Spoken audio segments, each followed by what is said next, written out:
நாம் இந்த இடத்துல இந்த மாலை ஆராதனையில் நீதிமொழிகள்லேருந்து பார்த்து கொண்டிருக்கிறோம். நீதிமொழிகள் 1வது அதிகாரத்தை முடித்து விட்டோம். 2வது அதிகாரத்துக்கு வந்திருக்கிறோம். எடுத்துக்கொள்ளுங்கள். நீதிமொழிகள் 2வது அதிகாரம் முதல் வசனத்திலிருந்து வாசித்து நாம் கடந்து போகலாம். என் மகனே, நீ உன் செவியை ஞானத்திற்கு சாய்த்து உன் இருதயத்தை புத்திக்கு அமைய பண்ணும் பொருட்டு நீ என் வார்த்தைகளை ஏற்றுக்கொண்டு என் கட்டளைகளை உன்னிடத்தில் பத்திரப்படுத்தி ஞானத்தை வா என்று கூப்பிட்டு புத்தியை சத்தமிட்டு அழைத்து அதை வெள்ளியைப் போல் நாடி புதையல்களை தேடுகிறது போல் தேடுவாயாகில் அப்பொழுது கர்த்தருக்கு பயப்படுதல் இன்னதென்று நீ உணர்ந்து தேவனை அறியும் அறிவை கண்டடைவார்.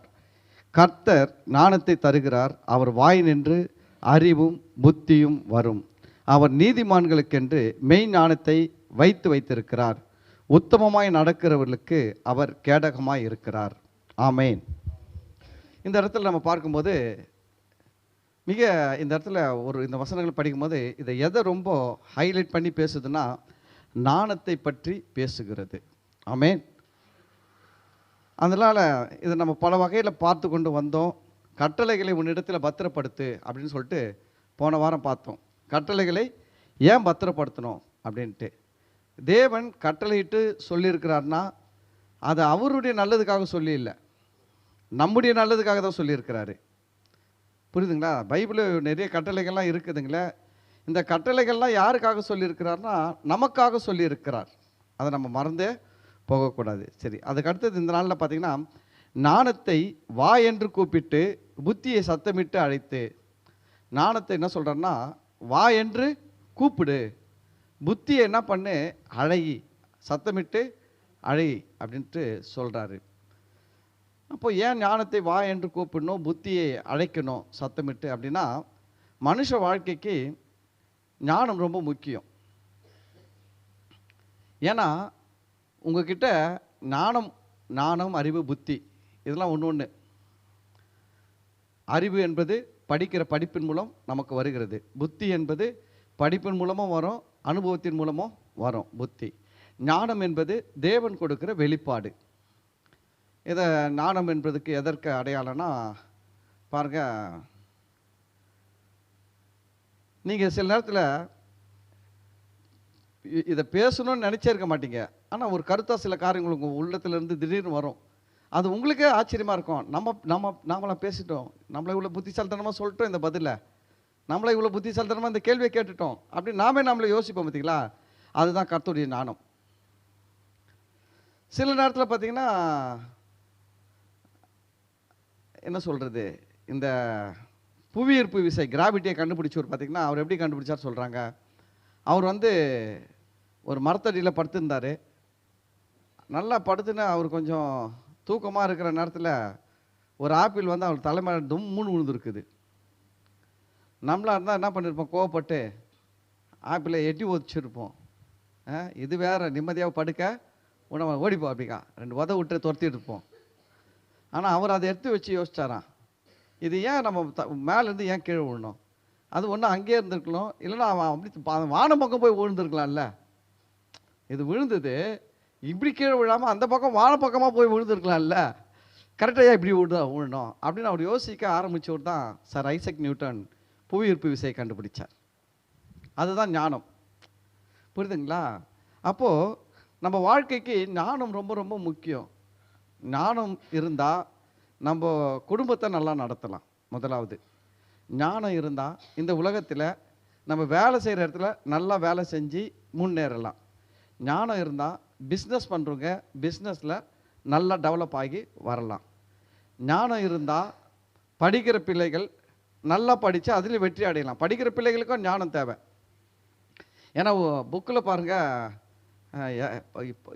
15 பாடம் கொடுத்துருவான். 15 பாடம் கொடுத்துட்டு அவன் என்ன சொல்லுவான், இது 7 பாடத்தில் தான் நாங்கள் கேள்வி கேட்போம்.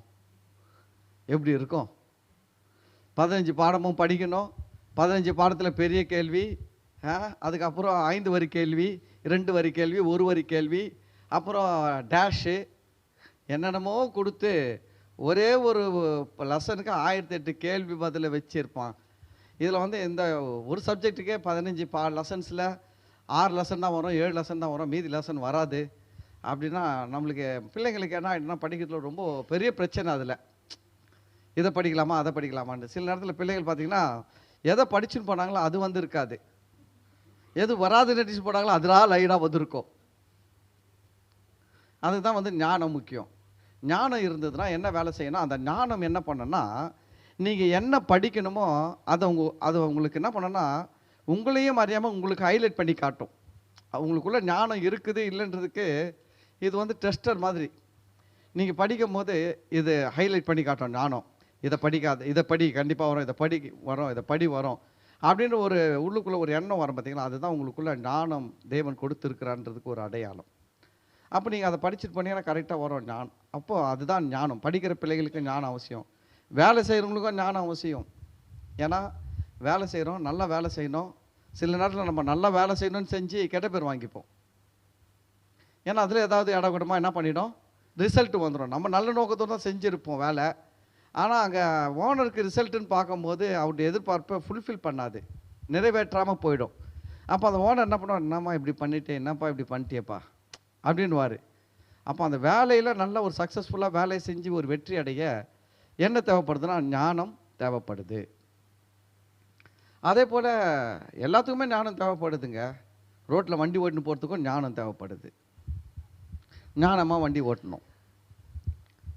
ஏன்னா இன்றைக்கி ரோடு அப்படி ஆகிப்போச்சு, வண்டிகள் பெருகிடுச்சு.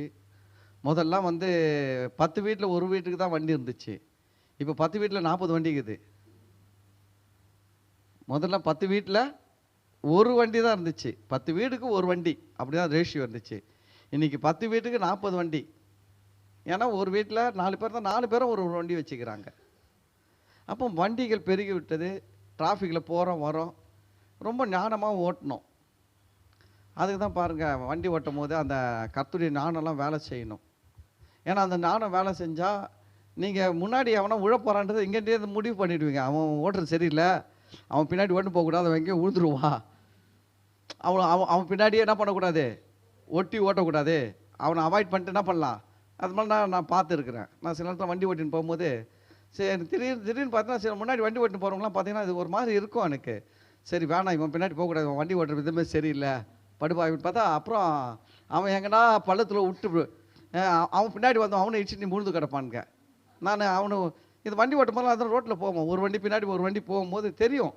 அப்போ அதெல்லாம் யோசிக்கும் போது பார்த்தீங்கன்னா கர்த்தருடைய ஞானம் ரொம்ப ரொம்ப முக்கியம். ஞானம் வந்து உலகத்தால் நம்ம சம்பாதிக்கிறது கிடையாது, படித்து சம்பாதிக்கிறதும் ஞானம் கிடையாது, நம்ம அனுபவத்தின் மூலம் சம்பாதிக்கிறதும் ஞானம் கிடையாது. அனுபவத்தின் மூலம் சம்பாதிப்பது புத்தி, படித்து சம்பாதிப்பது அறிவு. ஞானம் என்பது கர்த்தர் கொடுக்கிற ஒரு வெளிப்பாடு, நம்முடைய உள்ளத்தில் தேவன் கொடுக்கிற ஒரு ரெவலேஷன்ஸ், வெளிப்பாடு. அதுதான் ஞானம் ரொம்ப முக்கியம். அப்போது வண்டி ஓட்டுறதுலாம் கூட நம்மளுக்கு என்ன பண்ணணும்னா ஞானம் வேணும். சரி, அப்புறம் நம்ம பிள்ளைகளை வளர்க்குறதுக்கு ஞானம் வேணும். அது ஞாபகம் வச்சுக்கோங்க, உங்கள் பிள்ளைகளை நீங்கள் வளர்க்குறதுக்கு ஞானம் வேணும். இந்த பிள்ளைகளை எப்படி வளர்க்கணும், எப்படி சொல்லி வளர்க்கணும், அவனுக்கு என்ன கொடுத்து வளர்க்கணும், சரியான முறையில் அவனை வளர்க்கணும், அவனை ஆளாக்கணும், அவனுக்கு ஒரு கல்யாணம் பண்ணி அவனுக்கு ஒரு குடும்பத்தை ஏற்படுத்தணும். அவ்வளோ வேலைங்க இருக்கிறதுனால பிள்ளைகளை வளர்க்குறதுல கூட ஞானம் ரொம்ப ரொம்ப முக்கியமாக இருக்கிறது. அப்போது இந்த ஞானம் வந்து தேவனிடத்திலிருந்து வருகிறது என்று நான் சொன்னேன். இந்த ஞானம் வந்து யார் கொடுக்குறது, தேவன் கொடுக்குறது. சரி, அப்போ இந்த ஞானம் உங்களுக்கு வரணும்னா எல்லாருக்குமே இந்த ஞானம் வந்துருமானா வராது. இந்த ஞானம் எல்லாருக்குமே வராது. அதனால தான் இவர் என்ன சொல்கிறாருன்னா, இதை எழுதுனவர் பார்த்தீங்கன்னா ஒரு பெரிய ஞானி எழுதியிருக்கிறாரு, மிகப்பெரிய ஞானி இவர். உலகத்திலேயே இது வரைக்கும் ஆண்டவர் சொன்னார், ஞானத்தில் உனக்கு சரியானவன் இதற்கு முன்னாடியும் இல்லை, இதற்கு பின்னாடியும் இருக்க போகுது இல்லை, அந்த அளவுக்கு உனக்கு நான் ஞானத்தை கொடுத்தேன் அப்படின்னு சொல்லிட்டு இந்த சாலமோன்ற ராஜாவுக்கு கர்த்தர் ஞானத்தை கொடுத்துருந்தாரு. அந்த சாலமோன் ராஜா தான் என்ன பண்ணுறாருன்னா இந்த நீதிமொழிகள் புஸ்தகத்தை எழுதுறாரு. அவர்கிட்ட எவ்வளோ பொருளாக இருக்குது, ஆனால் அவர் கர்த்தர்கிட்ட என்ன கேட்டார் தெரியுங்களா, ஆண்டவரே உங்களுடைய ஜனங்களை நியாயம் விசாரிக்க எனக்கு என்ன வேணும், ஞானம் வேணும். அதுதான் கேட்டார். உங்களுடைய ஜனங்களை நியாயம் விசாரிக்க எனக்கு ஞானம் வேணும்னு கேட்டார். கர்த்தர் அந்த ஞானத்தை கொடுத்தார் பாருங்க. அந்த ஞானத்தை எல்லாரும் கேள்விப்பட்டு ஆச்சரியப்பட்டு எங்கெங்கிறதுலாம் வந்து என்ன பண்ணாங்கன்னா இந்த ராஜாவுடைய முக தரிசனத்தை தேடினாங்களாம். ஹலோ, சாலமோன் ராஜாவின் முக தரிசனத்தை என்ன பண்ணாங்களாம், தேனாங்களாம். அப்படின்னா என்னென்னா அவரை பார்த்துட்டா கூட எனக்கு ஒரு சந்தோஷம்ப்பா. எந்த ராஜாவுக்கும் இந்த ஒரு கணம் கிடைக்கலைங்க. எந்த ராஜாவுக்கும் இந்த ஒரு மரியாதை கிடைக்கல இஸ்ரேல் தேசத்தில். தாவீது ராஜா பெரிய ராஜா, தேவனுக்கு பிரியமானதெல்லாம் செஞ்சார். ஆனால் அவருக்கு கூட இவ்வளோ கனம் கிடையாது. ஆனால் சாலமோன் ராஜாவுடைய முக தரிசனத்தை ஜனங்கள் தேடினாங்களாம். அதே போல் பார்த்தீங்கன்னா எல்லாருக்கும் பயந்ததை விட சாலமோன் ராஜாவுக்கு பயந்தாங்க மக்கள், தெரியுங்களா? சாலமோனுடைய இந்த சாலமோன் ராஜாவின் ஆட்சியில் பார்த்தீங்கன்னா பயங்கரமான தண்டனைகள்லாம் ரொம்ப கடுமையான தண்டனைகள், கடுமையான தண்டனைகள். ஆனால் ஜனங்க அடங்கி இருந்தாங்க. காரணம் என்ன தெரியுங்களா? கர்த்தருடைய ஞானம் அவர்கிட்ட இருக்குது. அந்த ஒரே ஒரு காரணம். நான் சொல்கிறேன், உங்ககிட்ட கர்த்தருடைய ஞானம் இருக்குதுன்ட்டு உங்கள் ஓனருக்கு தெரிஞ்சதுன்னா அவரே உங்களுக்கு பயப்படுவார். உங்ககிட்ட கர்த்தருடைய ஞானம் இருக்குதுன்ட்டு உங்கள் குடும்பத்தில் இருக்கவங்களுக்கு தெரிஞ்சால் உங்கள் குடும்பத்தார் உங்களை கண்டு பயப்படுவாங்க. அப்போது கர்த்தருடைய ஞானம் ரொம்ப முக்கியம். அப்போ இந்த கர்த்தருடைய ஞானம் எப்படி வரும் அப்படின்னா, முதல்ல அவர் சொல்கிறாரு, ஞானத்தை வா என்று கூப்பிட்டு புத்தியை சத்தமிட்டு அழைக்கணும். அது என்ன பண்ணுறாருன்னா, நீ வந்து அதை கூப்பிடுன்றாரு. அதாவது என்ன கூப்பிடுன்னா என்ன அப்படின்னா, முதல்ல அதை விரும்பணும். எனக்கு ஞானம் வேணும்ன்ட்டு விரும்பணும். எத்தனை பேருக்கு அந்த விருப்பம் இருக்குது? நிறைய பேருக்கு இப்போ பிரசங்கம் கேட்டதுனால விருப்பம் வரும். பிரசங்கம் கேட்கறதுக்கு முன்னாடி நம்மளே ஒரு பரிசோதனை பண்ணிப்போம். பிரசங்கெல்லாம் கேட்கறதுக்கு முன்னாடி எத்தனை பேருக்கு ஆண்டவரே ஒவ்வொரு நாள் ஜெபம் பண்ணும்போது, ஆண்டவரே எனக்கு உம்முடைய ஞானத்தை தாங்கப்பா அப்படின்னு ஜெபம் பண்ணுறோமா? இல்லை. உண்மையை சொல்லணும்னா இல்லை. ஒரு சிலர் ஜெபம் பண்ணுறீங்க, ஓகே. ஆனால் பொதுவாக யாருமே அதெல்லாம் என்ன பண்ணுறதில்ல. நானெல்லாம் தாங்கினேன், ஜெபம் பண்ணுறதில்ல. என்ன கேட்போம், ஆண்டவரே கொஞ்சம் பணம் தாங்க அப்படின்னு தான் ஜெபம் பண்ணுவோம். அப்புறம் நல்ல சுகம் தாங்க ஆண்டவரேன்னு ஜெபம் பண்ணுவோம். அப்புறம் எங்கள் சமாதானம் தாங்க ஆண்டவரேன்னு ஜெபம் பண்ணுவோம். அப்புறம் எனக்கு அது வேணும் இது வேணும் அப்படின்னு சொல்லிட்டு ஒரு 4-5 காலத்துக்கு ஜெபம் பண்ணுவோம். ஆனால் ஞானம் வேணும்னா நம்ம பொதுவாகவே என்ன பண்ண மாட்டோம்னா ஜெபம்லாம் பண்ணுறது கிடையாது. ஏன்னா நமக்கு அதை பற்றி நம்மளுக்கு தெரியல. அது உங்கள் தப்பு கிடையாது. தெரிஞ்சுக்கணும். எப்பவுமே வந்து ஒரு காரியத்தை தெரிஞ்சுக்கினா தான் நம்ம அதை வந்து அதில் போகவே முடியும். நம்மளுக்கு தெரியாத இடத்துக்கு நம்மளால் போக முடியாது. அதனால் நம்ம தெரிஞ்சுக்கிறோம். சபைன்றது அதுதான். சபைன்றது வந்து என்னென்னா, உங்களை உட்கார வச்சு ஆண்டுடைய பிரசன்னத்தை உங்களை பலப்படுத்துறது மட்டும் கிடையாது. அப்படியே போகிற வழியில் கொஞ்சம் நல்ல கர்த்தருடைய வார்த்தையை என்ன பண்ணுது, அழகாக உங்களுக்கு போதிக்குது. அப்போது ஞானத்தை விரும்பணும். அதை கண்டிப்பாக விரும்பணும். எனக்கு எதுக்கு இந்த ஞானம்லாம் அப்படின்னு சொல்லக்கூடாது. சில பேர்லாம் என்ன யோசிப்பாங்க தெரியுங்களா, எனக்கு வயசாகி போச்சு, எனக்கு எதுக்கு இந்த காலத்தில் இதுக்கு மேலே ஞானம் அது அதெல்லாம் நீயே வச்சுக்கோ. சில பேர் சொல்லுவாங்க, ஆமாம் நான் என்ன போய் ஆஃபீஸில் போய் அடிக்க போகிறேன், எனக்கு ஞானம்லாம் வேணுமா? நான் இந்த அடுப்பங்கரையிலே இருந்து வாழ்க்கை முடிக்கிறேன், எனக்கு அதெல்லாம் ஒன்றும் தேவையில்லை. இல்லைங்க, நீங்கள் கிச்சன் வேலை செஞ்சால் கூட, சமைக்கிற வேலை செஞ்சால் கூட உங்களுக்கு அந்த ஞானம் இருந்தால் நீங்கள் அந்த சமையலில் சூப்பராக வந்துடுவீங்க. எல்லாரும் தான் தோரம் பருப்பு போட்டு சாம்பார் வைக்கிறான். ஆனால் எல்லா சாம்பாரும் ஒரே டேஸ்ட்டாக இல்லை இல்லையா? அதுவும் ஒரே கடையில் தான் வாங்கி வைக்கிறாங்க. ஆனால் டேஸ்ட் டிஃப்ரெண்ட்டாக தான் ஆகலைங்களா? ஆகுது. அதுதாங்க ஞானம். ஒருத்தர் உங்ககிட்ட அந்த கர்த்தருடைய ஞானம் இருந்துன்னு வச்சிங்களேன், நீங்கள் சாம்பார் வச்சா கூட அதை சாப்பிட்றோம், விரல நக்கி சாப்பிட்டு போவான் அந்த சாம்பாரை. அதுதான் ரொம்ப முக்கியம். நம்ம என்ன நினைக்கிறோம்னா, நான் என்ன சாம்பார் வைக்கிறேன், எனக்கு என்னத்துக்கு ஞானம் அப்படின்ட்டு. நீங்கள் கேளுங்க, நீங்கள் எந்த பொசிஷனில் இருந்தாலும் உங்களுடைய நிலை என்ன, நீங்கள் இருக்கிற இடத்துல உங்களுடைய தொழில் என்ன, உங்களுடைய நிலை என்ன, இதை செய்யறதுக்கு எனக்கு ஆண்டவரே உங்களுடைய ஞானம் தாங்கப்பா, உங்களுடைய ஞானத்தினால் நான் நிரம்பி இதை செய்யணும் அப்படின்னு சொல்லி பாருங்க. கண்டிப்பாக அதில் நீங்கள் ஒரு பெரிய அளவில் வருவீங்க. ஆமேன். நீங்கள் அதில் பெரிய ஒரு சக்ஸஸ் ஆவீங்கங்க. நம்ம பைபிளில் படித்தோம்னா, ஊரின் மகனாகிய பெசலேயலை கர்த்தர் ஆசாரிப்பு கூடாரத்தின் சகல வேலைகளையும் செய்கிறதற்கு யூகித்து செய்கிறதற்கு ஞானத்தின் ஆவியினால் நிரப்பினார். ஞானம் யாருக்கு வரும் அப்படின்னு கேட்டிங்கன்னா, பெசலேயலுக்கு கர்த்தர் கொடுத்தாரு. கர்த்தர் யாருக்கு கொடுத்தார் ஞானத்தை? பெசலேயலுக்கு கொடுத்தாரு. ஏன் பெசலேயலுக்கு கொடுத்தாரு தெரியுங்களா? அப்படி அவர் வந்து ஒரு ஊரின் பையன். அவங்க அப்பா பேர் என்ன? ஊர். இந்த ஊர் என்ன பண்ணியிருக்காரு தெரியுங்களா உங்களுக்கு பைபிளில்?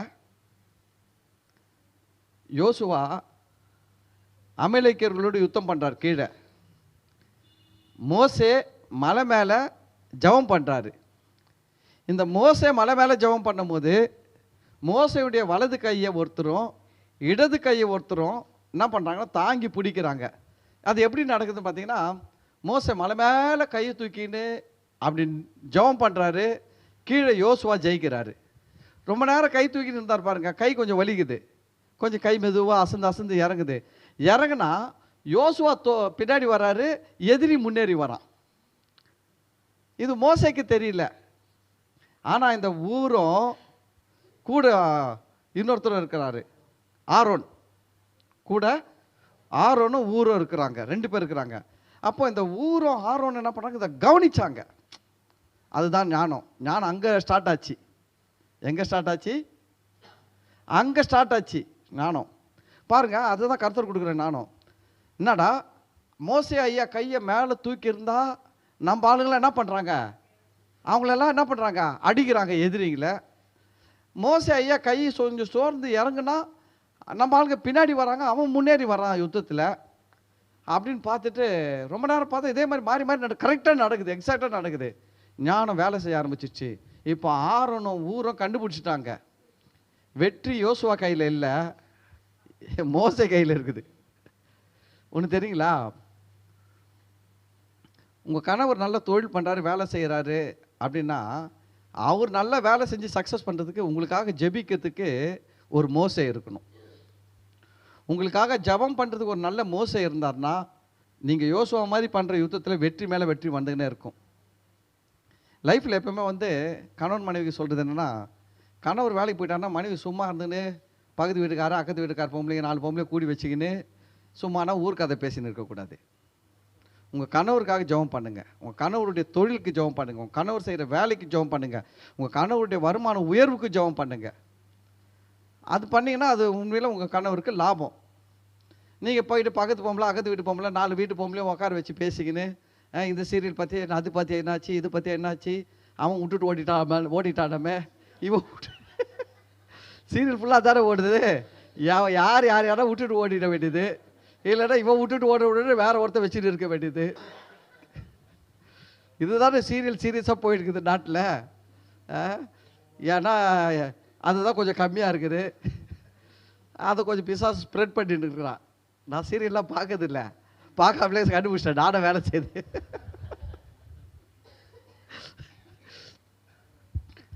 அப்போ இதெல்லாம் பேசி ஒரு லாபமும் வராது. மோசே மலை மேலே என்ன பண்ணுறாரு, ஜெபம் பண்ணுறாரு கையை தூக்கி. இங்கே யோசுவாக்கு வெற்றி. ஆனால் மோசையுடைய கை இறங்க இறங்க இங்கே என்ன ஆகுது, வெற்றி குறைகிறது. அல்லேலூயா. அதுக்கு தான் சொல்லுவேன், எப்பவுமே உங்கள் லைஃப்பில் உங்களுக்காக ப்ரேயர் பண்ணுற நல்ல நண்பர்கள் இருப்பது உங்களுக்கு ஒரு பெரிய ஆசீர்வாதம். நண்பர்களை நீங்கள் எப்படி செலக்ட் பண்ணுறீங்க? அவன் வசதியானவன் பாஸ்டர், அவனுக்கு நீ எடுபடியாகவே இருந்து சாவ கடைசி வரைக்கும்.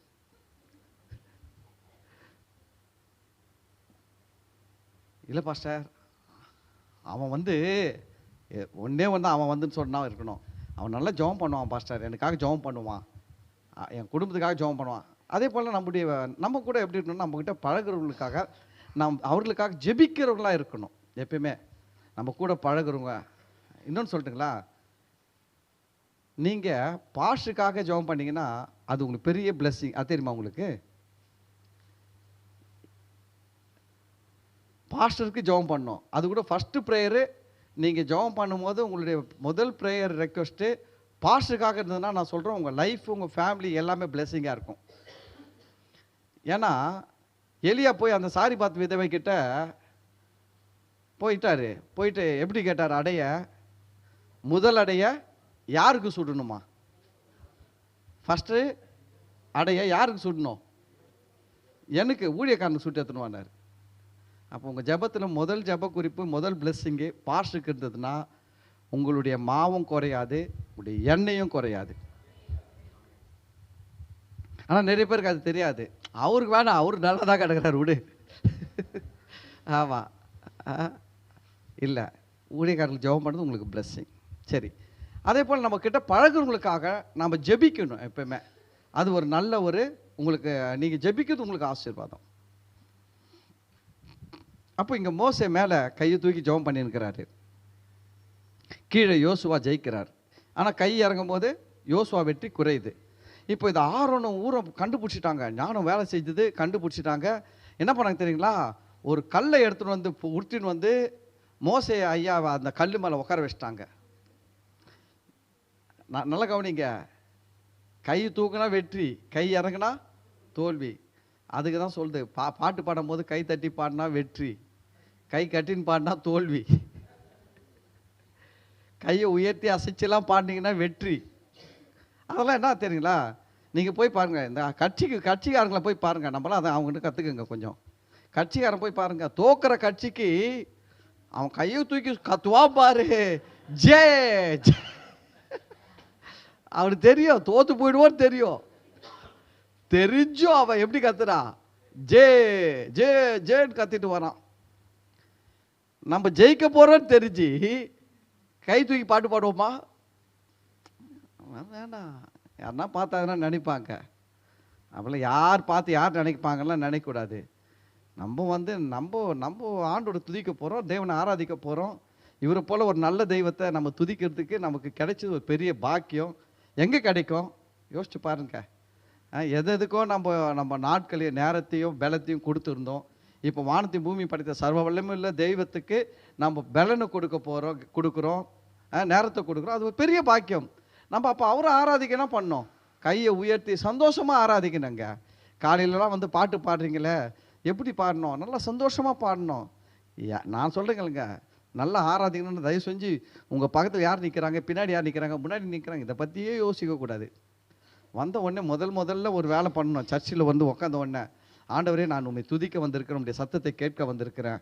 நான் துதிக்கிற நேரத்தில் உண்மை முழு மனதோடு துதிக்கணும். உங்கள் சத்தத்தை கேட்கும் போது ஆண்டவரே உங்களுடைய நீ பேசுகிற வார்த்தைகளெல்லாம் நான் புரிஞ்சுக்கணும், எனக்கு அந்த புரிந்து கொள்ளுகிற கிருபையை தாங்கப்பான்னு சொல்லிட்டு எழுந்திரிச்சு நின்று, நல்லா என் அபிஷேகத்தில் நிரப்புங்கப்பா, உடைய வல்லமையினால் நிரப்புங்கப்பா, உங்கள் பிரசன்னத்தினால் நிரப்புங்கப்பான்னு சொல்லி கண்ணை மூடி நல்லா பாட்டு பாடணும். தெரியாத பாட்டு பாடினா ஒரு முறை பாட்டு பார்த்துக்கணும் ஸ்க்ரீனில், அடுத்த முறை என்ன பண்ணக்கூடாது, பார்க்கக்கூடாது, அதை உணர்ந்து பாடணும்.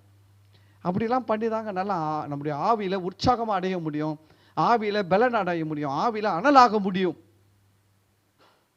நம்ம வந்து வேடிக்கை பார்த்துக்கினே இருந்து எதையும் சாதிக்க முடியாது. அல்லேலூயா. அப்போ இதை பாருங்க, அங்கே மோசே என்ன பண்ணாங்கன்னா, மோசே கையை தூக்குனா வெற்றின்னு தெரிஞ்சு போச்சு. அந்த ஆரோனும் ஊரம் ஒரு கல்லை உருட்டின்னு வந்து மோசே ஐயா சொல்லிட்டாங்க, ஐயா நீங்கள் உட்காருங்க, கை தூக்குனா வெற்றி, எனக்கு தெரிஞ்சு போச்சு விஷயம். உட்கார வச்சிட்டாங்க. உட்கார வச்சுட்டு இந்த சைடு ஆரோன், அந்த சைடு ஊர், 2 பேர் என்ன பண்ணாங்க, மோசே ஐயா கையை இப்படி அக்கத்தில் வச்சு கெட்டியாக நிற்க வச்சு பிடிச்சிக்கிறாங்க. இப்போ மோசே ஐயா கையை இறக்கணும்னு நினைச்சா கூட என்ன பண்ண முடியாது, இறக்கவே முடியாது. ஏன்னா 2 பேரும் அந்த கையை தாங்கினாங்க. அன்னைக்கு பெரிய வெற்றி, யோசுவா தலைமையில் அன்னைக்கு யுத்தத்தில் பெரிய வெற்றி அடைஞ்சாங்க. பாருங்க, கர்த்தர் அதை பார்த்தாரு. கர்த்தர் பாருங்க அதை பார்த்தாரு. அதை பார்த்துட்டா அந்த ஊருடைய பையன்தான் பெசலியல். அந்த ஊரின் பையன்தான் யாரு, பெசலியல். அவனுக்கு என்ன கொடுத்தா தெரியுமா கர்த்தர்? சகலவித வேலைகளையும் யூகித்து செய்ய. இன்னைக்கு டிசைன்ஸ் எல்லாம் வருது பார்த்தீங்கன்னா, கார்விங் அது இதுன்னு பல டிசைன்ஸ்லாம் வருது பாருங்க. பெயிண்டிங்கில் டிசைனு, வுட்டில் டிசைனு, மெட்டலில் டிசைனு, தங்கத்தில் டிசைனு, வெள்ளியில் டிசைனு, எல்லாத்துலேயும் டிசைன் வந்து பாருங்க. எல்லா டிசைனுகளுக்கும் பேஸ் போட்டுவிட யார் தெரியுங்களா? பெசலியல். பெசலியலுக்கு அந்த பேஸ் போடுறதுக்கு ஞானத்தை கொடுத்தவர் கர்த்தர். நான் சொல்கிறேன், நீங்கள் ஊழியம் செய்கிறது உங்கள் பிள்ளைகளுக்கு ஆசீர்வாதம். தெரியுமா உங்களுக்கு? நீங்கள் ஊழியம் செய்கிறது உங்களுக்கு மட்டும் ஆசீர்வாதம் கிடையாது, உங்கள் பிள்ளைகளும் பெசலியலை போல வருவாங்க. தெரியுங்களா? அதுக்கு தான் கர்த்தருக்காக ஊழியம் செய்யணும். ஆக்சுவலாக இது காலையிலே பேசியிருக்கணும்னு நினைக்கிறேன். இப்போ இருக்கிறவங்கெல்லாம் நிறைய பேர் ஊழியம் செஞ்சு தான் வந்து இருக்கிறீங்க. ஆனால் காலையில் தான் நிறைய ஊழியம் செய்யாத கேஸெல்லாம் இருக்குது. காலையில் பேசி இருக்கணும். சரி விடுங்க, மாட்டாமல போயிடுவாங்க. வலையில் மாட்டினா முழுசாக வந்து சேரும் மீன், வலையில் மாட்டலைன்னா தூண்டிலில் மாட்டோம். அப்போ வாய் கிழிஞ்சு ரத்தம் சொட்டு வந்து சேரும். ஆமாம், நீங்களாம் வலையிலேயே மாட்டிக்கிட்டீங்க. சரி, அப்போது அந்த ஞானத்தை பாருங்க, அந்த ஞானத்தை எப்படி கொடுத்தாராம் ஆண்டவர்? ஞானத்தின் ஆவியால் கொடுத்தாராம். அந்த ஞானத்தை எப்படி கொடுத்தாராம்?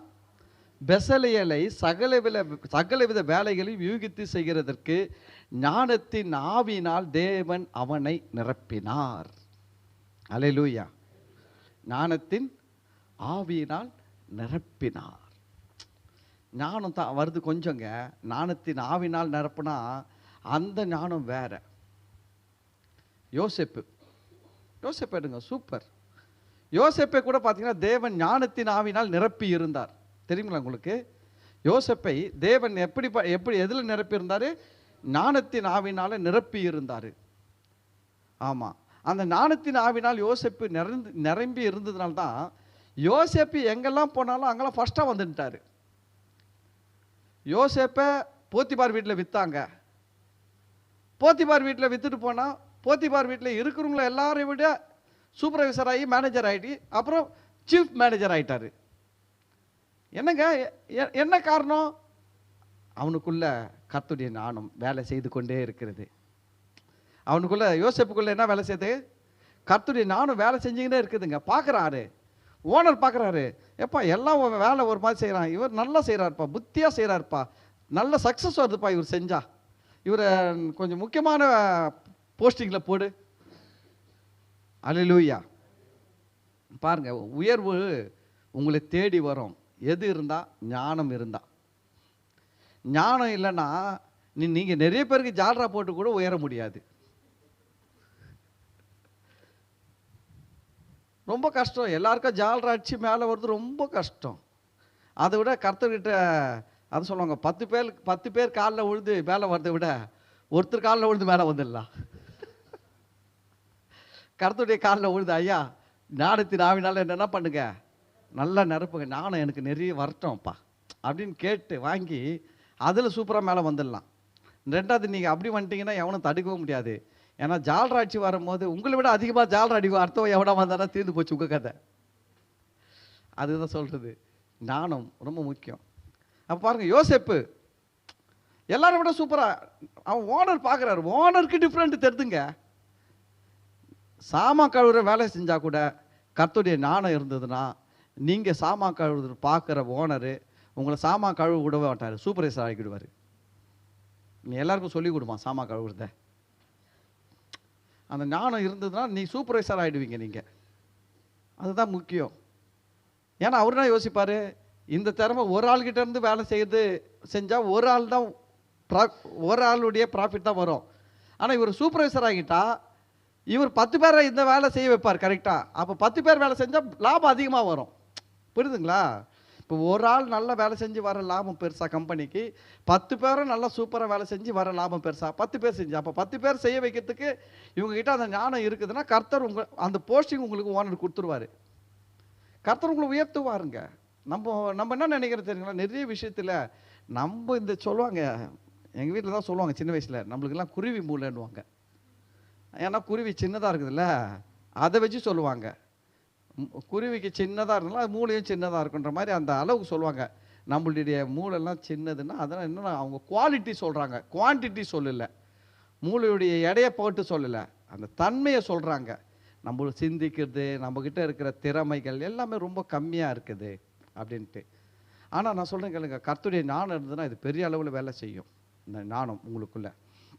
யோசேப்பை பாருங்கள், உயர்த்துறாரு, மேனேஜர் ஆகிட்டாரு. மேனேஜர் ஆனது மட்டும் கிடையாது, அந்த மொத்த கம்பெனிக்கும் அவர் தான் வந்து சீஃப் மேனேஜர். ஓனர் வந்து யாருன்னா வந்து, ஓ சார் அட்வான்ஸ் வேணும் சார் சொல்கிறார். நீ போய் யோசேப்பு கிட்ட கேட்டுக்கியா, என்கிட்ட ஏன் வர?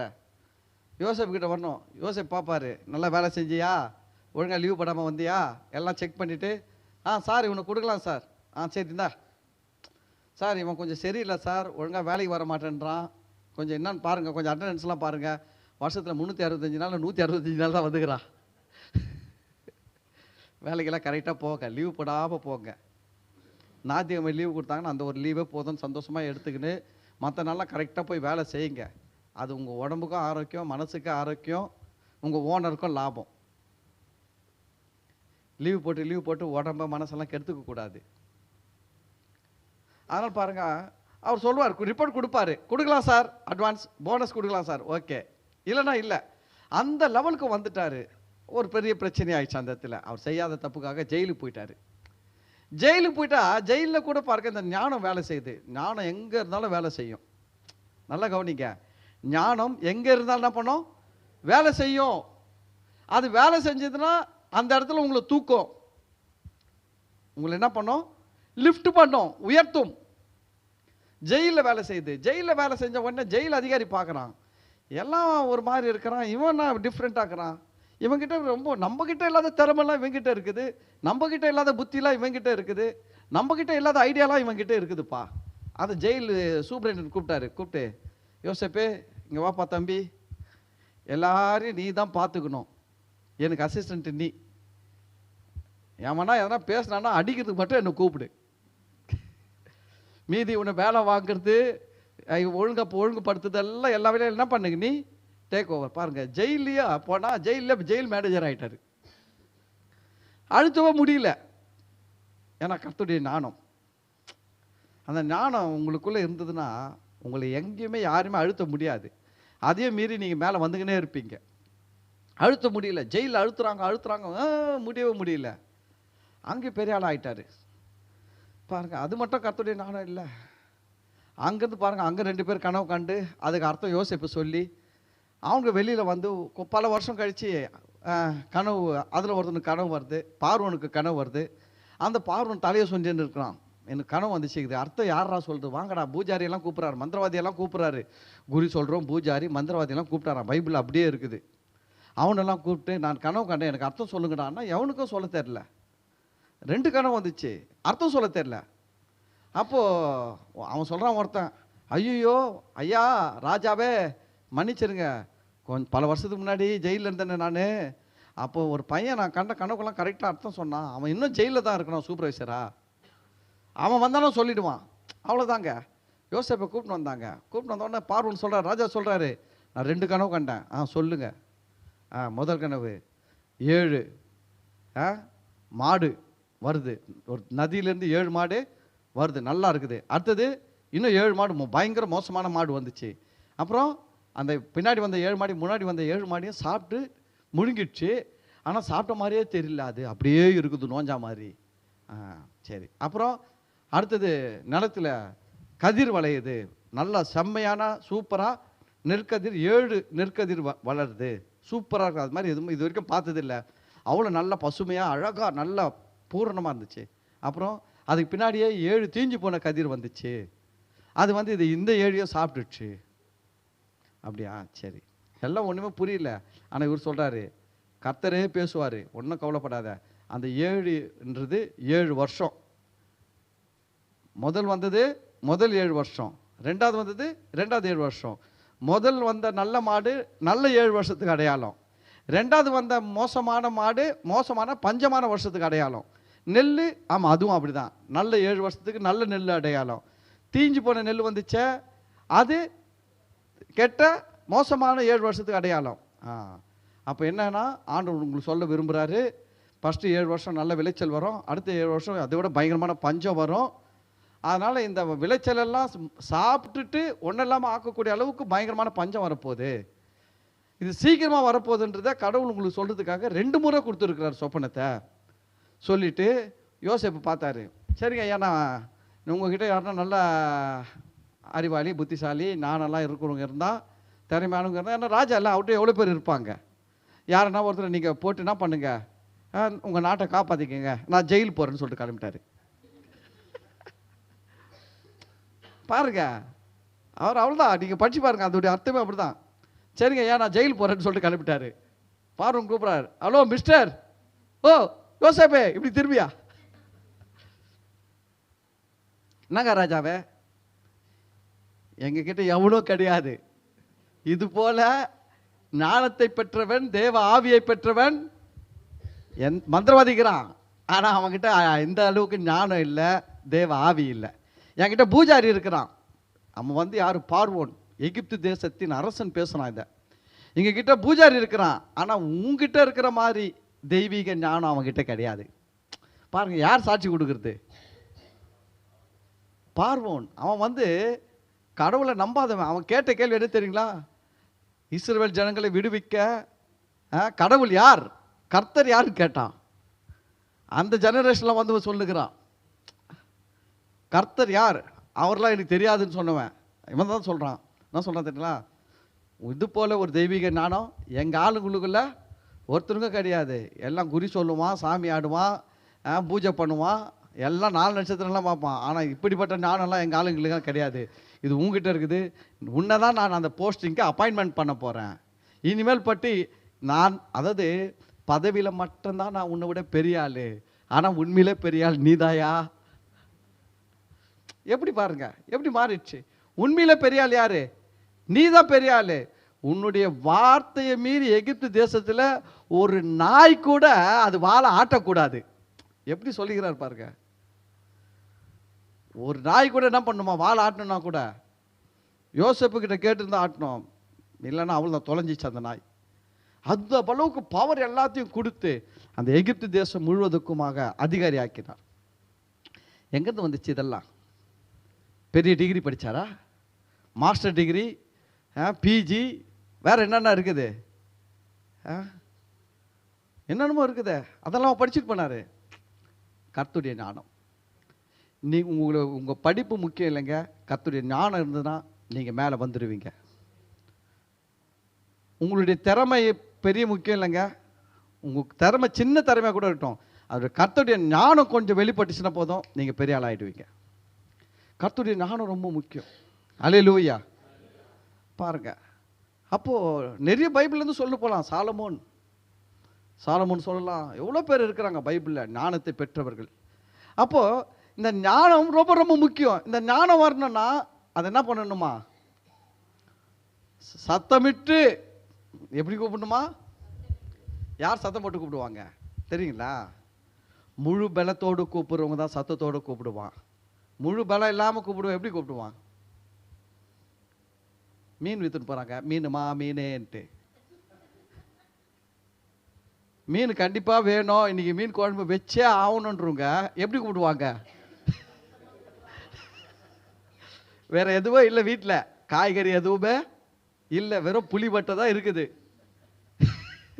இப்போ மீன் குழம்பு வாங்கினா தான் என்ன பண்ண முடியும்? வைக்க முடியும். ஏன்னா ஒரு காய் கூட இல்லை.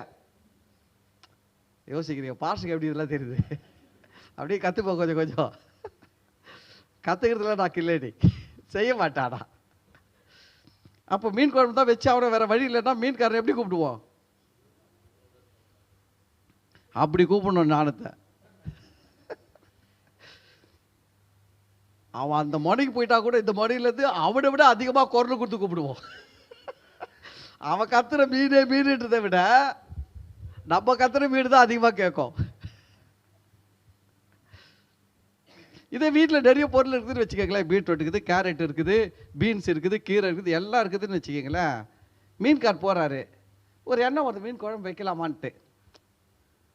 அப்போது இப்படி பார்க்குறீங்க, எல்லாம் தேங்காய் இருக்குது, பீட்ரூட்டு, கேரட்டு, கீரை, இப்போ எல்லாமே இருக்குது கொஞ்சம். இப்போ 2 மனசு வரும். மீன்கார் போயிட்டான் சரி விட, அவன் அவ்வளோ தூரம் போயிட்டான். அவனை போய் என்ன பண்ணணும்? கூப்பிடணும். சரி இருக்கிற இதை வச்சு நீலாம் என்ன பண்ணலாம்? இதில் பொரியல் பண்ணிடலாம், இதில் கூட்டு பண்ணிடலாம், இதில் சாம்பார் வச்சிடலாம். கூப்பிட மாட்டோம்.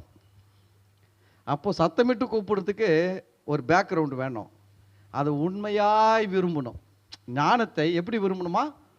உண்மையாக விரும்பணும். சும்மா இன்னைக்கு பாஸ்டர் பிரசங்கம் பண்ணான்னு சொல்லிட்டு 2 நாள் கர்த்தாவே ஞானத்தை தாகோ, கர்த்தர் 2 நாள் கண்டுக்கவே மாட்டார். எவ்வளோ கத்துனாலும் கண்டுக்க மாட்டார். கர்த்தருக்கு தெரியும் இது பிரசங்க கேட்டு கத்தி இருக்குது, இது உண்மையாக கத்துதா இல்லையாட்டு 4ஆவது நாள் பார்ப்பாரு. நம்ம மனுஷன் தானே. பிரசங்க கேட்ட உடனே இன்னைக்கு எப்படி இருக்கும் நம்மளுக்கு? யோசேப்பு மாதிரி ஆயிடணும், சாலமோன் மாதிரி ஆயிடணும், பெசலேல் மாதிரி ஆயிடணும். அப்படியே கர்த்தாவே ஞானத்திதான் அவர் பார்ப்பாரு. இதே இந்த ஆர்வம் 4 நாள் கழித்து வந்து பார்க்குறேன்னுவார். இது பொறுமையாரு, 4 நாள் கழித்து வருவேன் ஜபத்தில், நீ ஜெபம் பண்ணுவல வர, நீ கேட்குறியான்னு பார்ப்பாரு. அன்றைக்கி நீங்கள் கேட்டிங்கன்னா கர்த்தர் உங்களை ஞானத்தை கொடுப்பார். இன்னொன்று எல்லாத்தையும் விட பெரிய கிருபை என்ன தெரியுங்களா? புதிய ஏற்பாட்டில் இருக்கிற நமக்கு ஏற்கனவே ஞானம் கொடுக்கப்பட்டு விட்டது. தெரியுமா உங்களுக்கு? நமக்கு ஞானம் கொடுக்கப்பட்டு இருக்குது. பழைய ஏற்பாட்டில் ஞானம் கொடுத்தாரு, புதிய ஏற்பாட்டில் ஞானம் நமக்கு ஏற்கனவே கொடுக்கப்பட்டு இருக்குது. உங்களுக்குள்ளவே ஞானம் இருக்குது. பாருங்க, கொரிந்தியர் 5வது அதிகாரம் 21வது வசனம் நினைக்கிறேன். 1 கொரிந்தியரோ 2 கொரிந்தியரோ, சரி போயிடலாம், ரெண்டுத்தையும் பார்த்துக்கலாம். ஃபர்ஸ்ட் 1 கொரிந்தியரில் பார்க்கலாம்.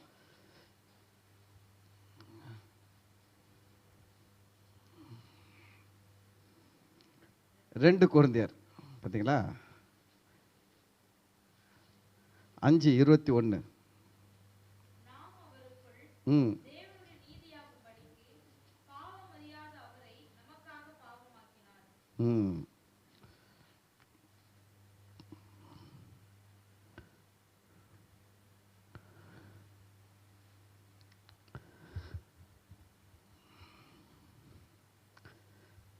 சரி, இன்னொரு இடத்துல வரும். அது எங்கே வரும்னா, அவரே நமக்கு ஞானமும் நீதியும் பரிசுத்தமும் மீட்புமானார். இயேசு கிறிஸ்துவே நமக்கு என்னவா இருக்கிறாரா?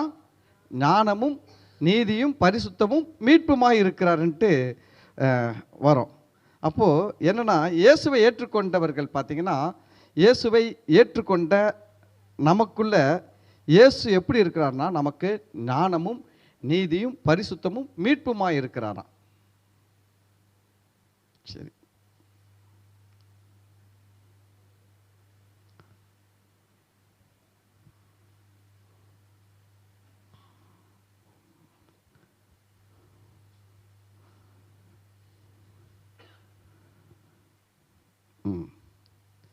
சரி விடுங்க. இங்கே பாருங்க, இயேசு ஒன்று சொன்னார். என்ன சொன்னார் தெரியுங்களா? சாலோமோனுடைய ஞானத்தை கேட்க. யாருடைய ஞானத்தை கேட்க? சாலமோனுடைய ஞானத்தை கேட்க சேபாவின் ராஜஸ்திரீ பூமியின் கடையாந்தரத்திலிருந்து வந்தாள். சேபாவின் ராஜஸ்திரீ எங்கிருந்து வந்தாங்களா? பூமியின் கடையாந்தரத்திலிருந்து வந்தாள் சொல்லிட்டு அப்படியே என்ன சொன்னார்னா, சாலமோனிலும் பெரியவர் இங்கே இருக்கிறார். எங்க இருக்கிறாரா? யாரை விட பெரியவர்? சாலமோனை விட பெரியவர். சாலமோன் தான் ஞானிகளிலே சிறந்தவர். ஞானிகளிலே சிறந்தவர் யாரு? சாலமோன் தான். ஆனால் இயேசு சொல்றாரு, சாலமோனை விட பெரியவர் உங்க நடுவில் இருக்கிறாரு அப்படின்னு சொல்லிட்டாரு. பாருங்க, அந்த இடத்துல என்னன்னா, சாலமோனை பார்க்க வந்த அந்த சேபாவின் ராஜஸ்திரிக்கு என்ன கிடைச்சிது? எல்லாரும் தான் சாலமோனை பார்த்தாங்க. எல்லாரும் தான் சாலமோனை பார்த்தாங்க. சாலமோன் கிட்ட என்ன பெற்றுக்கொண்டாங்க? பார்க்குறவங்களாம் ஞானத்தை பெற்றுக்கொண்டாங்க. ஆனால் இந்த சேபாவின் ராஜஸ்திரிக்கு மட்டும்தான் ஞானம் மட்டும் கிடைக்கல, நிறைய பொண்ணும் பொருளும் அவள் விரும்பி கேட்டதையெல்லாம் சாலமோன் அவளுக்கு கொடுத்து அனுப்பினானாம். யார் விரும்பி கேட்டத? சேபாவின் ராஜஸ்திரி விரும்பி கேட்டதை சாலமோன் என்ன பண்ணாரா? கொடுத்து அனுப்பினாரு. ஏன் கொடுத்து அனுப்பினாரு தெரியுங்களா உங்களுக்கு? எல்லாரும் ஞானத்தை கேட்க சாலமோன் கிட்ட வெறும் கையோடு வந்தாங்க, வெறும் கையோடு போனாங்க. ஆனால் இந்த சேபாவின் ராஜஸ்திரி மட்டும்தான் சாலமோனுடைய ஞானத்தை கேட்க வந்தவ சும்மா வரலங்க, 4 வண்டி எடுத்துன்னு வந்தா. ஆனால் போகும்போது 40 வண்டியை ஊற்றின்னு போயிட்டா. அதான் அவர் சொல்றாரு, ஞானத்திலும் நான் பெரியவர், கொடுக்குறதுலையும் பெரியவர். சாலமோன் எப்படி கொடுத்தா தெரியுங்களா? நீங்கள் போய் பைபிள் போய் படிச்சு பாருங்க. அந்த சேபாவின் ராஜஸ்திரிக்கு அவள் எதையெல்லாம் ஆசைப்பட்டு கேட்டாலும் அந்த ராஜஸ்திரி அது எல்லாத்தையும் கொடுத்து அனுப்பினாராங்க. அவள் எடுத்துகிட்டு வந்தது 10%. இவர் சாலமோன் கொடுத்தது அது மாதிரி 5-6 மடங்கு அதிகமாக. அவள் 4 வண்டி எடுத்துன்னு வந்தால் சாலமோன் எத்தனை வண்டி கொடுத்துக்கிறாரு? 40 வண்டி கொடுத்துக்கிறாரு. எடுத்துன்னு போ. பாருங்க, நான் சொல்கிறேன், அந்த சாலமோனிலும் பெரியவர், தேவாலயத்திலும் பெரியவர், யோனாவிலும் பெரியவர், உலகத்தில் இருப்பவனிலும் பெரியவர் எங்கே இருக்கிறாருன்னா இப்போ உங்களுக்குள்ளே இருக்கிறாரு. இப்போ அந்த ஞானம்லாம் எங்கே இருக்குது? அவருக்குள்ளே இருக்குது. அவரே எங்கே இருக்கிறாரு? நமக்குள்ள இல்லை, சொல்லுங்க, எனக்குள்ள. இந்த கதைலாம் வேணாம். கும்பல்ல கோய்தா வேணாம், தெளிவா பேசணும். ஆமா, சாலமோனிலும் பெரியவர் எனக்குள் இருக்கிறார். எல்லா ஞானமும் அவருக்குள் இருக்கிறது. எல்லா ஞானத்தையும் உடையவர் எனக்குள்ள இருக்கிறாரு.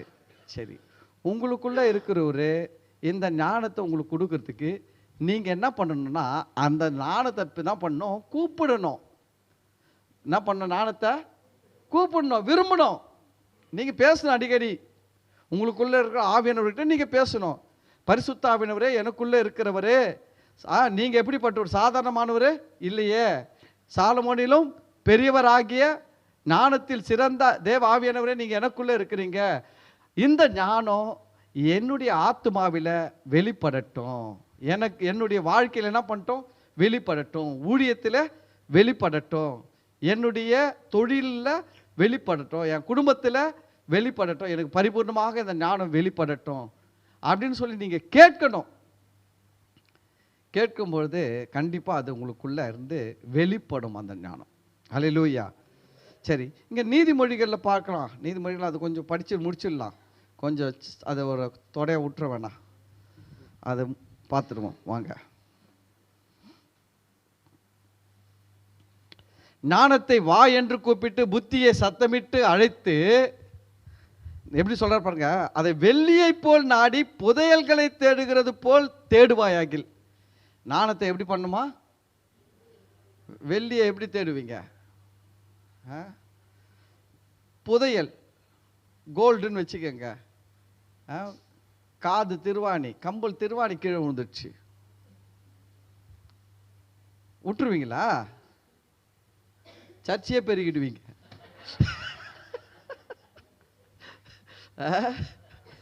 ஒரே ஒரு திருவாணி விழுதா சர்ச்சையே பெருகிடுவீங்க சுத்தமா. ஆமா, ஏன்னா அதை தேடி கண்டுபிடிக்கணும். தப்பு கிடையாது, நீங்க கஷ்டப்பட்டு இருக்கிறீங்க, அது விலையேற பெற்ற பொருள். அதுக்காக அதோடைய வேல்யூ எடுத்து பார்த்தா அது ஒரு 10 நாள் உங்களுடைய சம்பளமாக கூட இருக்கலாம். ஆனால் நீங்கள் தேடுறது தப்பு கிடையாது. அவர் சொல்கிறாரு, அதுக்கு அவ்வளோ முக்கியத்துவம் கொடுக்குற மாதிரி ஞானத்துக்கு கொடுப்பியா? கொடுக்கணும். ஞானத்துக்கு எப்படி கொடுக்கணும்? வெள்ளியை விட பொன்னை விட அதிக முக்கியத்துவம் கொடுத்து ஞானத்தை தேடணுமா? விரும்பணும். எனக்கு கர்த்தருடைய ஞானம் வேணும் ஆண்டவரே, ஆவியானவரே, அது கேட்கணும். எப்பவுமே ஆண்டவர் இருக்கிறார். இந்த ஆண்டவர் இருக்கார் பார்த்தீங்களா, அவர் வந்து எடுத்த உடனே போய் நின்ன உடனே ஆண்டவரே எனக்கு தேவை எதுவும் வந்தா கொடுக்க மாட்டார். அவர் என்ன மாதிரி நினைக்கிறேன்? என்கிட்ட கூட யாருன்னா வந்து ஏதாவது வேணும்னு கேட்டால் ஒரே வேட்டில் சாங்ஷனே ஆகாது. நான் என்ன பண்ணுவேன்னா, கொஞ்சம் லூஸாக விடுவேன், கம்முன்னு இருப்பேன் கண்டுக்காமல். எனக்கு என்னென்னா, அது அவங்களுக்கு எவ்வளோ முக்கியமானதுன்னு சொல்லிட்டு அவங்க அடுத்தடுத்து கேட்கறத வச்சு நான் மதிப்பீடு பண்ணுவேன். அடுத்த முறையே வந்து கேட்டாங்கன்னா இப்போது 50% ஓகே ஆகிருக்குது. ஏன்னா அவங்களுக்கு ஏதோ கொஞ்சம் முக்கியமாக தேவைப்படுது போல, அதான் 2வது முறையை வந்து கேட்டுருக்குறாங்க. இப்போ திரும்ப 3வது முறை வந்து கேட்குறாங்கன்னு வச்சுக்கோங்க, புரிஞ்சுப்பேன். ஓஹோ, ரொம்ப ரொம்ப முக்கியமாக தேவைப்படுது போல். இப்போ என்ன பண்ணிட்டோம்? கொடுக்கணும், வாங்கி கொடுக்கணுன்ட்டு. சில நேரத்தில் மறந்துடுவேன். நான் மறந்துடுவேன். கர்த்தர் மறக்க மாட்டார், கவலைப்படாதீங்க. நான் சில நேரத்தில் நினைப்பேன் வாங்கி கொடுத்துடணும், 3 முறை கேட்டாங்க அப்படின்ட்டு. 3வது முறையும் மறந்துட்டேன்னா 4வது முறை வந்து என்ன நடக்கும்? கொஞ்சம் காரசாரமாக கேட்பாங்க. எத்தனை முறை தான் கேட்குது அப்படின்ட்டு. ஏன்னா யோசிச்சு பாருங்க, அப்படி கேட்குறதெல்லாம் அப்படி ஒரே ஒரு முறை கேட்குறதெல்லாம் நீங்கள் உங்கள் பிள்ளைங்களுக்கு செய்வீங்களா? யோசிச்சு பாருங்க. இப்படி பிள்ளை தூக்கின்னு போகிறீங்க ரோட்டில், அது பஞ்சு மிட்டாய் கேட்குது, அம்மா உடனே பஞ்சு மிட்டாய் கையில் நிறுத்து. அப்படி கொஞ்சம் தூரம் போனோம், அது ஒரு ரவுண்டாக சக்கரம் சுற்றுது, அது ஒன்று கேட்குது, அதை ஒன்று வாங்கி கையில் கொடு. அப்படி கொஞ்சம் நேரம் ஒன்றா ஒரு கார் வண்டி விற்கிறான், அந்த கேட்காது, அதை வாங்கி கொடு. இப்படியே நீங்கள் வாங்கி கொடுத்தீங்கன்னா பிச்சைக்கார ஆகிடுவீங்க. ஒன்றும் இல்லாமல் போயிடும் லைஃபு. நம்ம அதில் யோசிக்கிறோம்ல, ஒரு குழந்தைய கூட்டின்னு போனால் கூட அது கேட்குறது எல்லாத்தையும் கேட்கும். அது பார்க்குறதெல்லாம் இது வேணும், அது வேணும், அது வேணும், அது வேணும், ஒன்று ஒன்றா கை காட்டின்னு வரும், சீண்டி கை காட்டும். ஆனால் நம்ம சீண்டுதே தெரியாத மாதிரி வந்துடும். அதுவே யோசிக்கும், நம்ம சீண்டுறது அம்மாவுக்கு தெரியுமா தெரியலையா, எவ்வளோ நேக்க கொண்டு வரோம். அப்போ அவரு பார்ப்பாரு, நம்ம எப்பவுமே அப்பா இது வேணும் அப்படின்ன உடனே அவர் என்ன யோசிப்பார்னா, சரி நல்லதான் கேட்குறான், என் மகன் என் மகள் கேட்குறது நல்ல காரியம்தான், அதை ஒரு பொறுப்போட யூஸ் பண்ணுறது கேட்குறான்னா எல்லாரும் வச்சிருக்கிறான்னு வாங்குறது கேட்குறாடா. நானாச்சும் சொல்ல மேல் வீட்டில் இருக்குது, கீழ் வீட்டில் இருக்குது, பக்கத்து வீட்டில் இருக்குது, உங்கள் வீட்லேயே இருக்கட்டும் இந்த டேபிள் மேட்டு அப்படின்ற மாதிரி நீங்கள் அது போல் கேட்குறீங்களான்னு பார்ப்பார் அவர். நீ எப்படி கேட்குற, எல்லார் வீட்லேயும் இருந்தால் அதனால் என் வீட்டில் இருக்கணும்னு கேட்டுட்டு அவர் கொடுக்குறது யோசிப்பார். எனக்கு என் வாழ்க்கைக்கு அவசியம்ப்பா, உங்கள் நாமத்தை மகிமைப்படுத்த எனக்கு அவசியம்ப்பா, நான் இதில் ஒரு நல்லா இருக்கிறதுக்கு எனக்கு அவசியம்ப்பா, இது ரொம்ப முக்கியம்ப்பா எனக்கு அப்படின்னு நீங்கள் உணர்ந்து கேட்டிங்கன்னா நிச்சயமாக சொல்கிறேன், கர்த்தர் உங்களுக்கு நிச்சயமாக அதை செய்வார், கொடுப்பார். அதுதான் ரொம்ப முக்கியம். அதுதான் இங்கே ஞானம். ஞானத்தை அவர் என்ன சொல்கிறேன்னா, வெள்ளியை தேடுவதை போல தேடுன்றாரு, பொண்ணை தேடுற மாதிரி தேடுன்றாரு. ஏன் அப்படி வெள்ளியை தேடுற மாதிரி பொண்ணை தேடுற மாதிரி தேடுற சொல்கிறாருன்னா, நீ அந்த அளவுக்கு அதை முக்கியத்துவம் வச்சு விரும்பி கேட்கணும் அப்படின்றாரு. அதை முக்கியத்துவப்படுத்தி விரும்பி கேளுங்க. சில பாருங்க பசங்க படிக்கும் போது மட்டும் வந்து ஜெபம் பண்ணிப்பான், மற்ற நாள் வந்து ஜெபம் பண்ணுவானா பண்ண மாட்டான். அவனுக்கு அந்த படிப்பு எக்ஸாம் வந்தால் மட்டும் என்ன பண்ணுவான், ஜெபம். அப்போ வந்து நம்ம அந்த மாதிரி பசங்களுக்கு ஜெபம் பண்ணும்போது கர்த்தர் என்ன யோசிப்பார், இவன் வந்து வெறும் இந்த எக்ஸாமை தாண்டி வரதுக்கு தான் என்ன பண்ணிக்கிறான், ஜெபம் பண்ணிக்கிறான். ஆனால் உண்மையிலே இவன் படிக்கணும், இந்த படிப்பை வச்சு ஒரு பெரிய ஆளாகணும், நல்ல நிலைமைக்கு வரணுன்ற ஒரு எண்ணமும் என்ன இல்லை இவனுக்கு இல்லை. இப்போ வந்தாச்சு, கழுத்தாண்ட வந்துச்சு கத்தி, காப்பாற்றிக்கணும் கழுத்தை, அதுக்காக ஒரு ஜெபம் பண்ணிப்போம். அப்படி தாங்கிறான், யோசிச்சு பாருங்க. ஆனால் உண்மையிலே படிக்கணும் நல்லா வரணுன்றவன் எப்படி என்ன பண்ணுவான், டெய்லி அவனை ஜெபம் பண்ணுவான். ஆண்டவரே எனக்கு கல்வி மானி நாவை தாங்கப்பா, நான் நல்லா படிக்கணும்ப்பா, நல்ல இதில் ஒரு நல்ல படிப்பில் ஒரு நல்ல வெற்றி அடையணும், உயர்ந்த நிலைக்கு வரணும், எனக்கு ஒரு கிருபை தாங்க ஆண்டவர்னு கேட்பானா கேட்க மாட்டானா? அப்போ ஆண்டவர் பார்க்கும்போது தெரியாதா, எக்ஸாம் டைமில் ஜெபம் பண்ணுறவனுக்கும் தினந்தோறும் படிப்புக்காக ஜெபம் பண்ணுறவனுக்கும் டிஃப்ரெண்ட் இருக்கா இல்லைங்களா? இருக்குது. அது போல் தாங்க ஞானத்தை கேட்கும் போது கூட அவர் எப்படி கேட்கணும்னு சொல்கிறாரு. சும்மா அப்படி நீ ஜெபம் பண்ணாரான், பாஸ்டர் சொன்னார், பிரசங்கம் பண்ணார், எனக்கும் கொஞ்சம் அப்படி கொஞ்சம் ஞானத்தை கொடுங்க, நீங்கள் சும்மா தானே வச்சுருக்கிறீங்க அப்படின்லாம் இல்லை. அவர் சொல்கிறார், வெள்ளியை போல புதையல்களைப் போல நீ தேடுவாயாகில் கர்த்தர் ஞானத்தை கொடுப்பார். நான் போட்டுக்குது இல்லை இல்லை, கர்த்தர் ஞானத்தை கொடுப்பார் போடல. அப்பொழுது கர்த்தருக்கு பயப்படுதல் இன்னதென்று நீ உணர்ந்து தேவனை அறியும் அறிவை கண்டடைவாய். அப்போ என்னன்னா ஞானம் எங்கே இருக்குதுன்னா, நீங்கள் கர்த்தருக்கு பயப்பட ஆரம்பித்தாலுமே ஞானம் வெளியே வர ஆரம்பிச்சிடும். நீங்கள் தேவனை அறிகிற அறிவில் வளர ஆரம்பித்தாலுமே உங்களுக்குள்ளேருந்து ஞானம் வெளிப்பட ஆரம்பிச்சிடும். எந்த அளவுக்கு கர்த்தருக்கு பயப்படுறீங்களோ அந்த அளவுக்கு ஞானம் வேலை செய்யும். எந்த அளவுக்கு தேவனை அறிகிற அறிவில் வளர்றீங்களோ அந்த அளவுக்கு ஞானம் வேலை செய்ய ஆரம்பித்து விடும். அல்லேலூயா. எங்கே வச்சுக்கிறார் பாருங்க ஆண்டவர் செக்கு.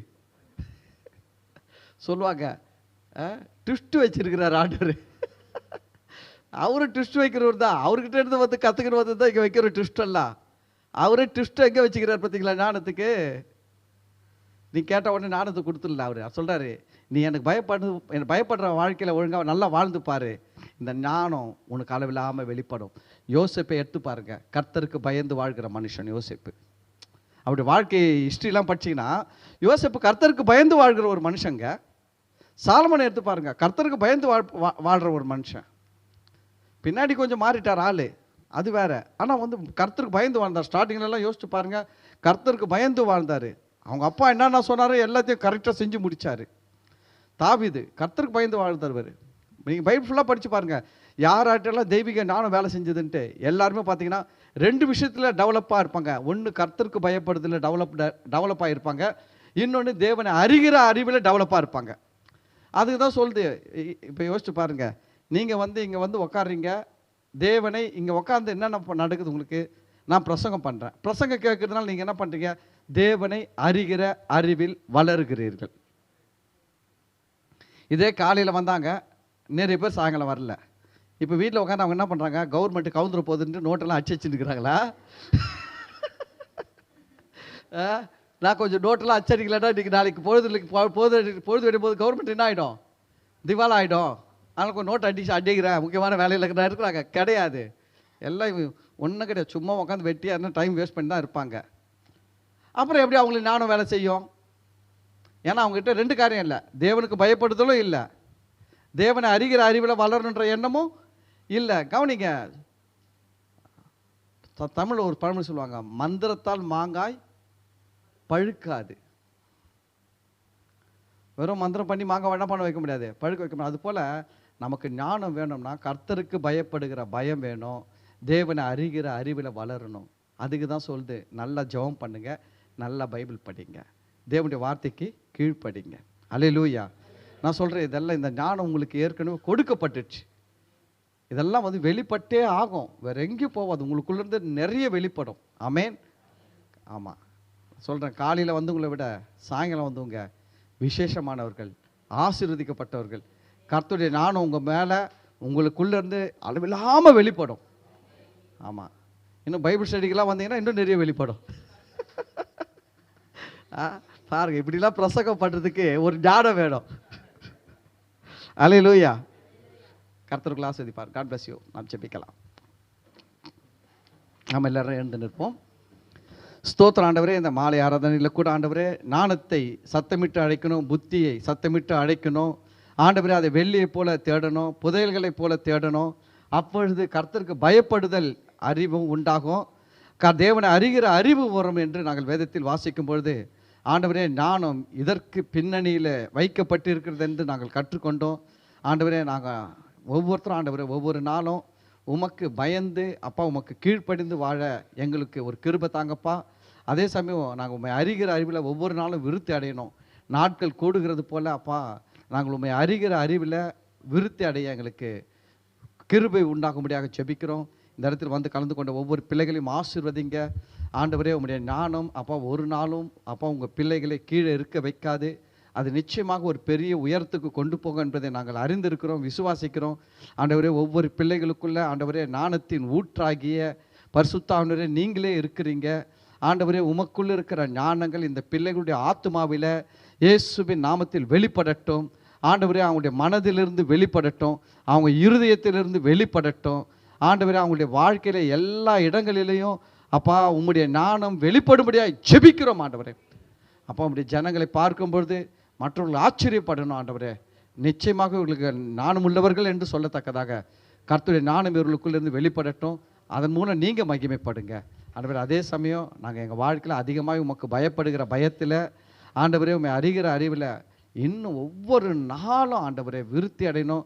அதுக்கு ஆண்டவரே லிமிட்டே இருக்கக்கூடாதப்பா ஆண்டவரே. நாங்கள் மறிக்கிற கடைசி நொடிப்பொழுது வரை நாங்கள் உமக்கு பயப்படுகிற பயத்தில் விருத்தி அடையணும், உண்மை அறிகிற அறிவில் விருத்தி அடையணும். எங்களுக்கு ஒரு கிருபை தாங்கப்பா. எங்களை எல்லாருக்கும் அப்படிப்பட்ட ஒரு கிருபை தந்து எங்களை வழி நடத்துங்க. இந்த நாளில் வந்து கலந்து கொண்ட ஒவ்வொரு பிள்ளைகளையும் ஆசீர்வதிங்க. இயேசுவின் நாமத்தினால் இயேசுவின் ரத்தத்தினால் மூடுகிறேன். இந்த வாரம் முழுவதும் நன்மையும் கிருபையும் இவர்களை தொடரட்டும். துதிகன மகிமை மாட்சிமையில் அப்பா உமக்கு செலுத்துகிறோம். ஆண்டவராகிய இயேசு கிறிஸ்து நாமத்தில் ஜெபிக்கிறோம், நன்றி செலுத்துகிறோம் நல்ல பிதாவே, ஆமேன். நாத்துமாவே கர்த்தரை ஸ்தோத்தரி, என் முழு உள்ளமே அவர் பரிசுத்த நாமத்தை ஸ்தோத்தரி. நாத்துமாவே கர்த்தரை ஸ்தோத்தரி, கர்த்தர் செய்த சகல உபகாரங்களை மறவாதே, ஆமேன். பிதாவாகிய தேவனுடைய அன்பும் கர்த்தராகிய இயேசு கிறிஸ்துவின் கிருபையும் பரிசுத்தாவினுடைய அந்யோன்யமும் ஐக்கியமும் ஆசீர்வாதமும் வழிநடத்துதலும் இப்பொழுதும் ஆண்டவராகிய இயேசு கிறிஸ்துவின் வருகை வரையிலும் நம் அனைவரோடும் கூட இருப்பதாக, ஆமேன் ஆமேன். அல்லேலூயா அல்லேலூயா அல்லேலூயா. கர்த்தர் உங்களை எல்லாரையும் ஆசீர்வதிப்பார். God bless you. God bless you.